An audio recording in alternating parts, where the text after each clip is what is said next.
La voilà! C'est elle qu'il nous faut! La R4! C'est vrai, elle est idéale. Robuste, économique, 4 places. Pratique, facile à conduire. Oh, et puis les fauteuils sont confortables. Elle a des reprises sensationnelles. Et 4 roues indépendantes.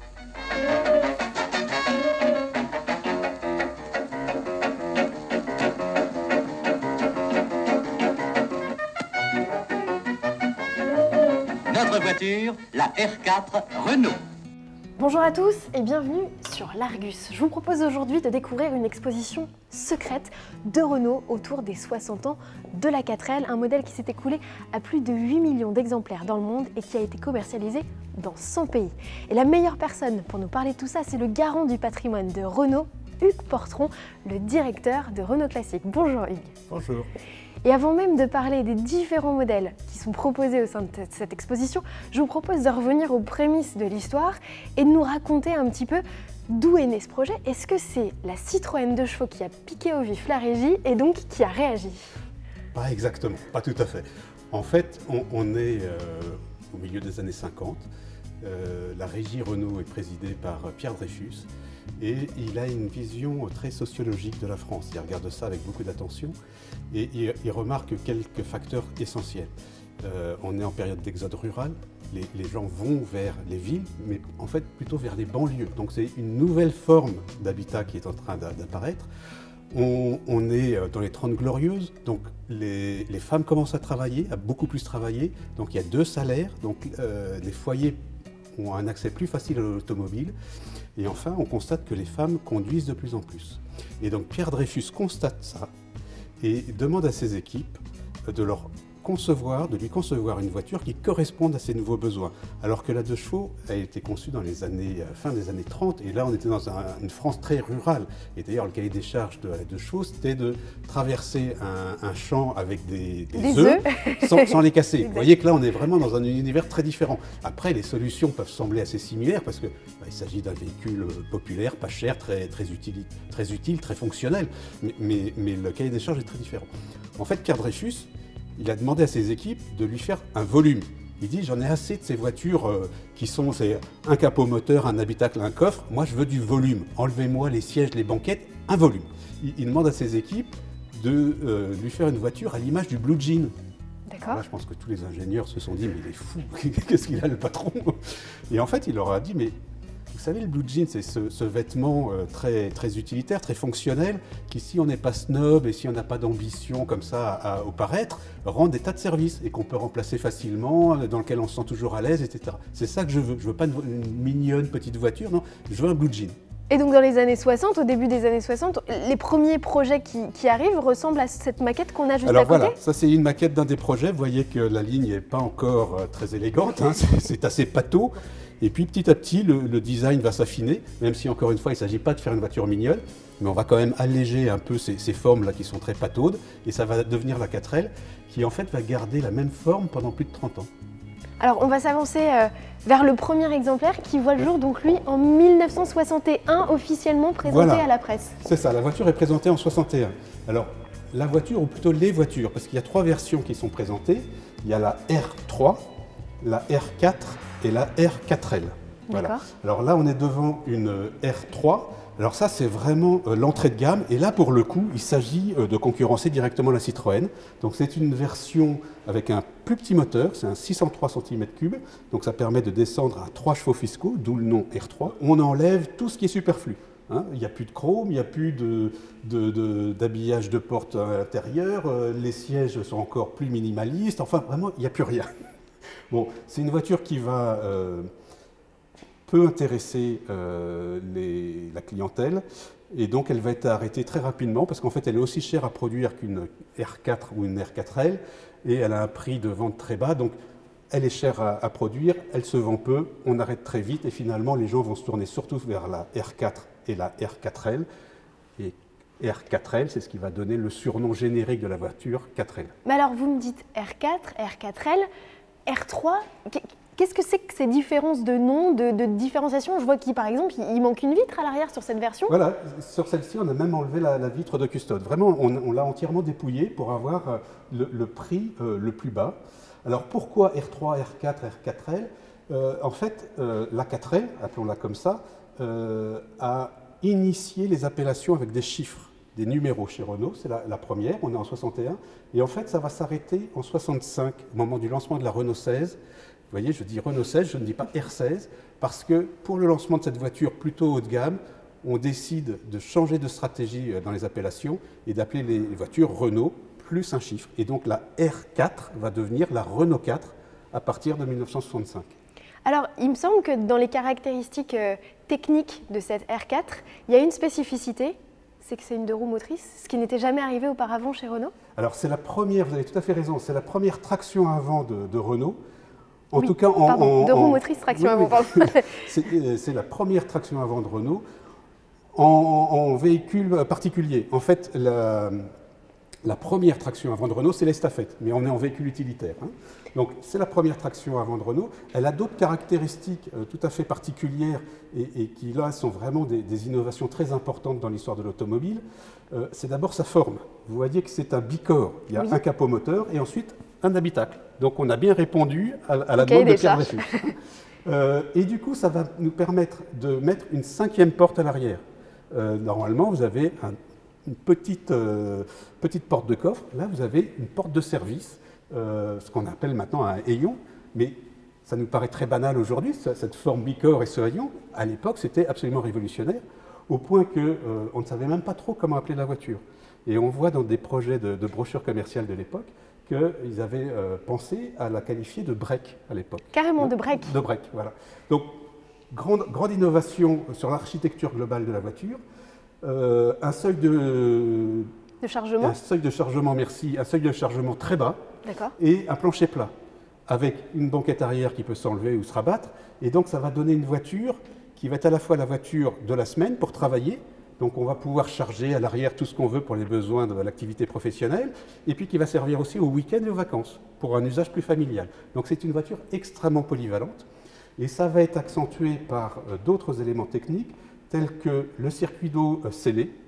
Il faut se souvenir qu'à l'époque, très régulièrement, moi j'ai des souvenirs d'enfants, dans le départ en vacances, dans les embouteillages, où il fallait s'arrêter sur le bord de la route, ça fumait, on mettait de l'eau dans le réservoir, enfin c'était quand même une petite galère. Là, non, c'est scellé, on n'y touche pas.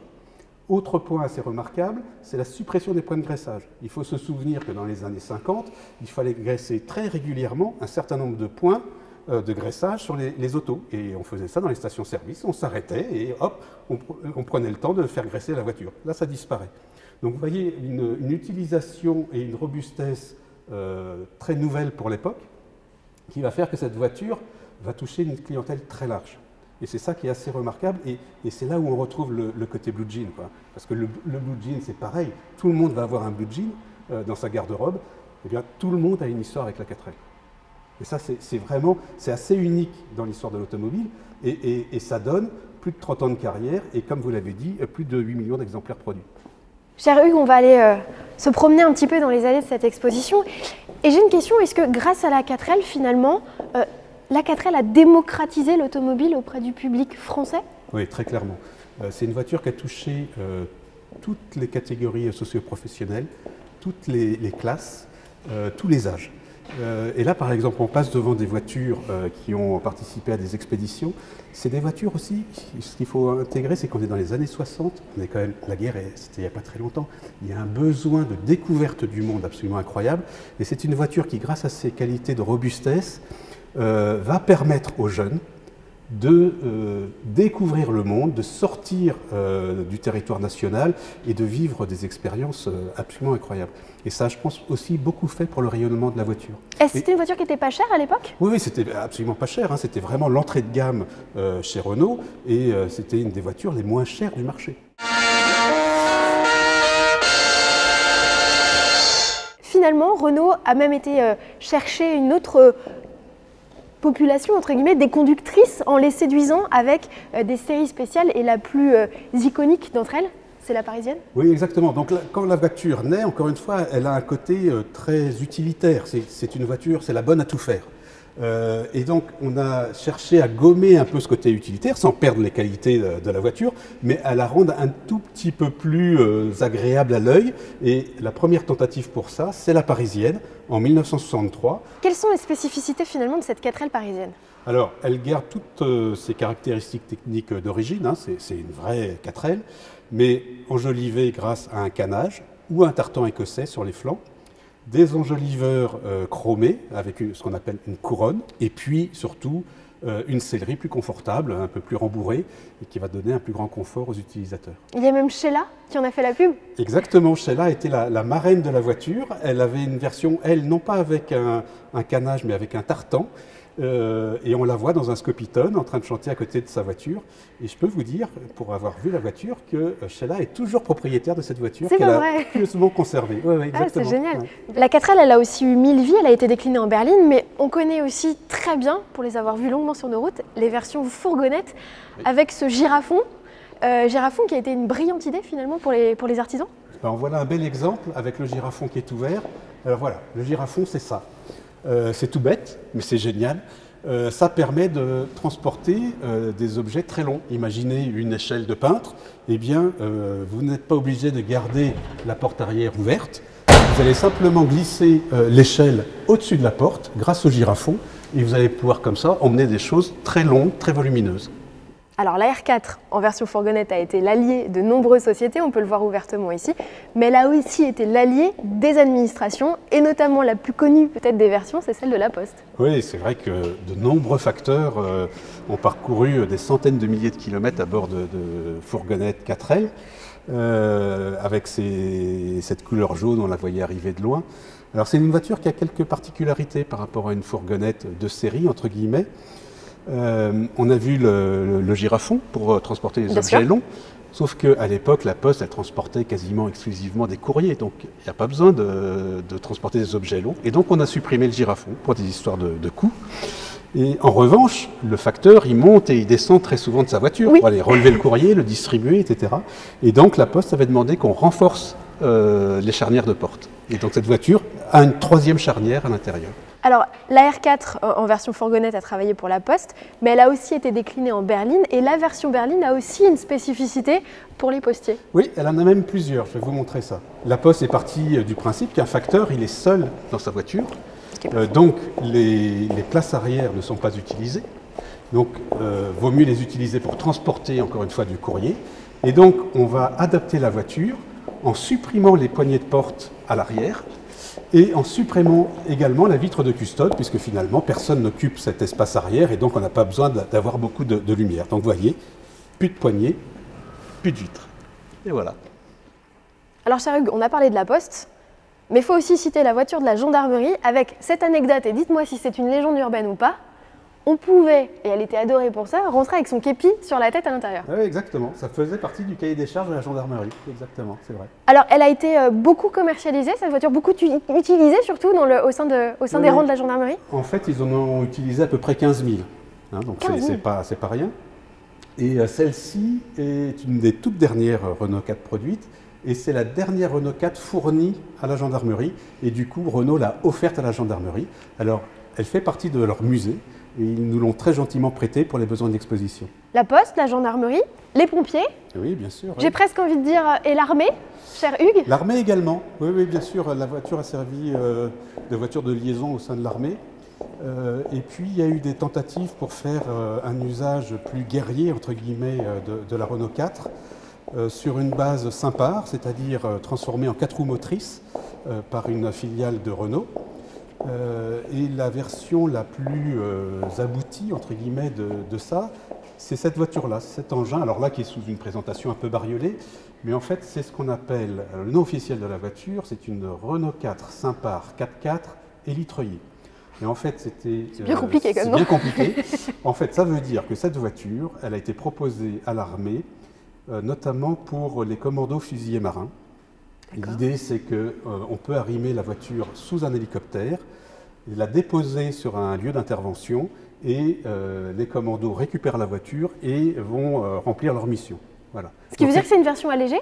Alors, c'est une version très allégée. En fait, c'est une fourgonnette.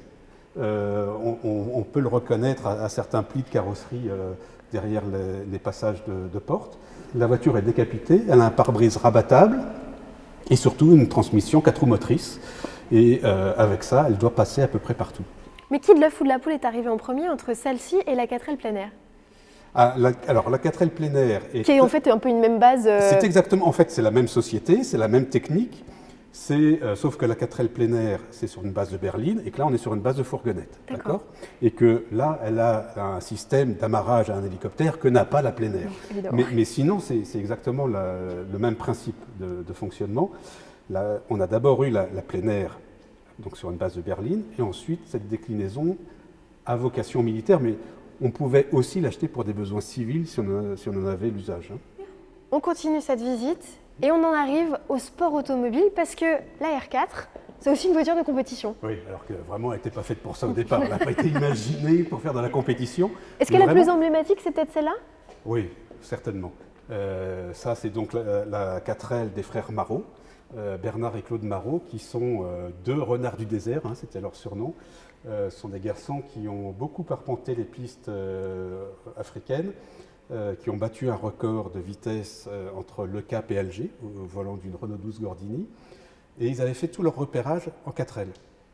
Et quand est apparu le Paris-Dakar, ils ont repensé à cette expérience avec leur 4L, et ils ont engagé une 4L au Paris-Dakar, ce qui était complètement fou. Parce qu'en face, c'était des vrais 4x4, etc. Et donc là, ils ont pris une petite 4L équipée par Simpar en 4 roues motrices. Et ils lui ont mis un moteur plus affûté de Renault 5. Et ils sont partis comme ça à l'aventure. Et entre les capacités, entre les qualités dynamiques de la voiture et leur parfaite connaissance du terrain, eh ben, ils ont eu des résultats assez exceptionnels puisqu'ils sont arrivés 3e en 1980. Donc c'était absolument incroyable. C'était vraiment David contre Goliath. Et ça fait beaucoup pour la renommée des frères Marot, bien sûr, mais aussi pour la renommée de la Renault 4. Parce que finalement, c'était une voiture qui était passe-partout, qui était légère, avec laquelle on pouvait vraiment... Ça démontrait toutes les qualités dynamiques de la voiture et la robustesse de la voiture, parce que c'était quand même une épreuve assez incroyable. Si on continue sur l'histoire des sportifs de Renault, on découvre 1000 vies encore parce que ça, c'est une déclinaison cross. Oui. À côté, il y a une version rallye de Monte-Carlo. Exactement. Alors ça, c'est Monte-Carlo historique. C'est une voiture qu'on a faite en 3 exemplaires en 2011 pour célébrer les 50 ans de la voiture, il y a 10 ans déjà.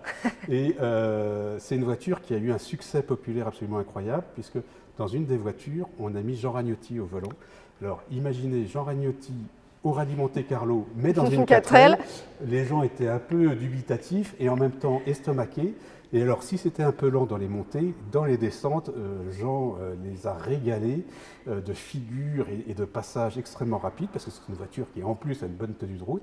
Et donc, on a eu un succès, mais absolument incroyable. Et ça aussi, c'est l'effet 4L.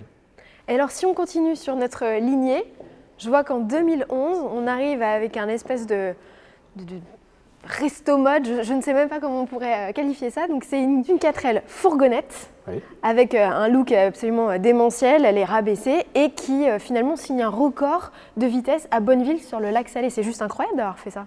Oui, alors c'est assez incroyable. Alors l'honnêteté m'oblige à dire qu'on n'a pas obtenu le record de vitesse officiel dans cette catégorie à Bonneville, mais on a été chronométré à 237 km/h, ce qui en fait la voiture, la 4L la plus rapide chronométrée officiellement. Hein. Et donc là, c'était encore une fois l'idée de montrer les vies multiples de la 4L. C'est vraiment la voiture à tout faire, y compris des choses complètement farfelues comme ça, rouler à près de 240 à l'heure sur une croûte de sel aux États-Unis.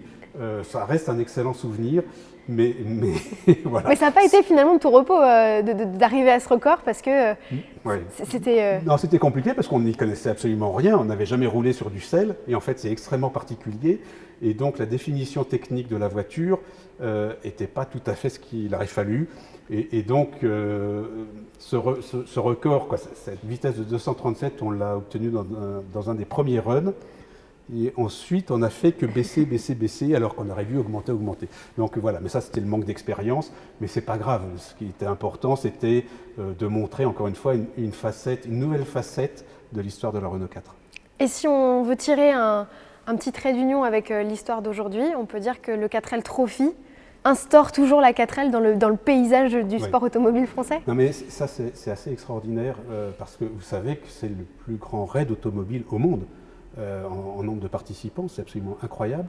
Et bien sûr, ça s'adresse aux jeunes, aux étudiants, etc. Et donc ça continue à inscrire la Renault 4 dans l'univers de la jeunesse. Et ils connaissent la 4L, elle reste très présente et la voiture continue à démontrer, 60 ans après, ses qualités dynamiques, sa facilité d'usage, de réparation, sa robustesse, etc. C'est absolument incroyable. Ce n'est pas une voiture de musée, elle ne devrait pas être ici, les voitures. Elles devraient être dans la rue, sur les pistes, etc. Et ça, c'est absolument génial.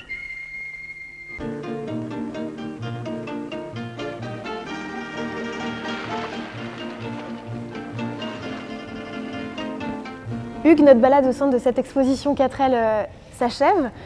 J'ai envie de vous dire pourquoi et comment la carrière de la 4L s'est-elle arrêtée? Alors, la carrière de la 4L s'est arrêtée officiellement en 92 et c'est dû à la réglementation sur les polluants. Il aurait fallu passer la voiture en catalytique et ça devenait vraiment compliqué. Avec un petit moteur, les ventes quand même avaient commencé à fortement baisser et donc il a été décidé de ne pas se lancer dans cette aventure et Louis Schweitzer a demandé alors au responsable marketing, au chef de produit, de faire une belle mort à la voiture et donc il y a eu une jolie campagne autour de la fin de vie de la voiture et puis une série limitée Bye Bye, numérotée de 1000 à 1 dans l'ordre décroissant, pour célébrer les 1000 dernières produites. Et nous avons là la dernière, la numéro 1, qui est officiellement la dernière produite. Alors après, il y a eu quelques voitures encore pendant un an, assemblées à droite à gauche, avec, on va dire, les pièces restantes dans les usines. Officiellement, c'est 1992, l'année de fin de commercialisation de la 4L. Si nos internautes sont intéressés par l'achat d'une 4L, qu'est-ce que vous leur conseillez, Hugues? Plutôt un modèle finalement des années 90, les tout derniers, ou plutôt les tout premiers avec leurs calandres qui sont très caractéristiques? Alors je dirais que le maître mot, c'est se faire plaisir. Donc il faut qu'ils choisissent la version qui leur plaît le plus. C'est ça le maître mot, parce que après, sinon, on est dans une approche spéculative, et je ne pense pas que ce soit sur la Renault 4 qu'il faille porter ses efforts. Très honnêtement, ce n'est pas le but du jeu. Non, alors en dehors de ça, après, effectivement, toutes les calandres alu, ce qu'on appelle les calandres alu, c'est-à-dire les 6-7 premières années de vie de la voiture, vont intéresser plus les passionnés à l'esprit collectionneur. Il s'agit d'aller chercher des voitures anciennes, pas forcément les plus faciles à utiliser aujourd'hui. Vous allez avoir une boîte 3 vitesses seulement, etc. Donc là, on est dans la recherche un peu de modèles historiques. Alors que si vous cherchez une voiture facile d'utilisation quotidienne, qui reste d'utilisation quotidienne, vous allez plutôt aller chercher les derniers modèles avec un moteur plus gros, les GTL, une boîte 4 vitesses, des freins à disque pour les toutes dernières. Donc là, vous allez avoir une facilité d'usage qui restera toujours d'actualité. Et puis après, si vous aimez les curiosités ou les voitures un peu atypiques, vous allez chercher les séries limitées, les versions un peu spéciales. Alors bien sûr, la plein air reste une des voitures, une des versions les plus recherchées par les passionnés, mais vous avez aussi toutes les séries limitées comme la 60 qui est derrière vous, qui sont assez recherchées. Vous avez la carte jeune, vous avez la jogging qui est très recherchée. Voilà, les séries limitées, de façon générale, vous êtes sûr de ne pas vous tromper en portant votre choix dessus. Mais après, encore une fois, c'est une question de passion. Ça peut dépendre de la couleur, l'année qui peut correspondre à votre année de naissance, etc. Un souvenir, voilà. Un souvenir, la voiture de papa, de maman, du grand-père, etc. Donc il y en a pour tous les goûts, c'est ça qui est absolument génial. Voilà. Après,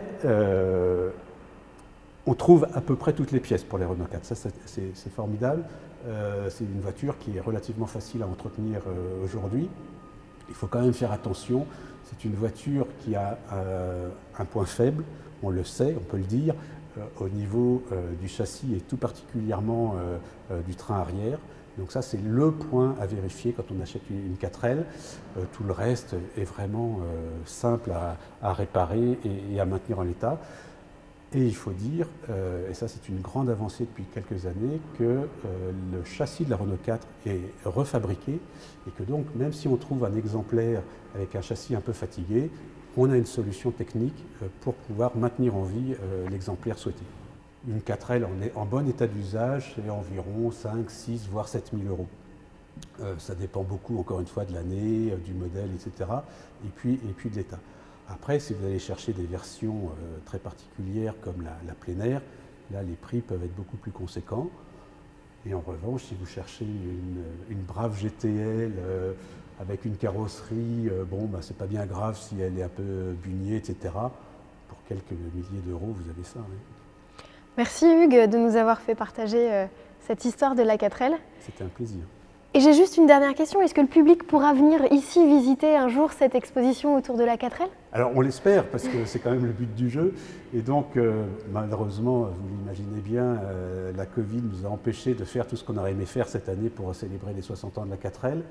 Mais on est en train de réfléchir à une solution qui pourrait nous permettre de montrer cette exposition aux passionnés au second semestre, en espérant que d'ici là, la situation sanitaire continue à s'améliorer.